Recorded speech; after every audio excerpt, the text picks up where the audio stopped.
మా శ్రీనివాస్ గారు డైరెక్టర్ గారు ఆత్మకథ అనే సినిమా తీసి దాని ఫస్ట్ పోస్టర్ లాంచ్ ఈ అనకాపల్లి ప్రజల సమక్షంలోనే చేయాలని నిర్ణయించుకున్నారు. అనకాపల్లి అమ్మవారు చాలా పవర్ఫుల్ ఉన్నారు.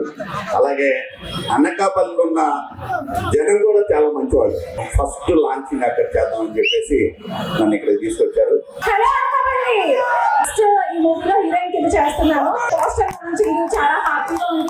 ఈ చిత్ర దర్శకులు కొండ్రెడ్డి శ్రీనివాస్ గారికి నేను మనస్ఫూర్తిగా ధన్యవాదాలు తెలియజేయాలి. ధైర్యం పవన్ కళ్యాణ్ గారు ఇస్తే నా సినిమా ధైర్యం మా సీనన్ ఇచ్చారు. థ్యాంక్ యూ సో మచ్ సీనన్న. నన్ను ఫస్ట్ టైం హీరోగా ముందు నిలబెట్టారు. కాకినాడ నుంచి వచ్చారు. ఇప్పుడు చాలా అద్భుతమైన నటు అవుతుంది రాబోయే రోజుల్లో. రేపు సినిమా చూసినారు మీరు అందరూ అభినందిస్తారు ఖచ్చితంగా. శోభన్ బాబు అని పిలిచింది కూడా శోభన్ బాబు గారు అని పిలిచి ఇవాళ నేను నిలబడ్డాను. Thank you so much.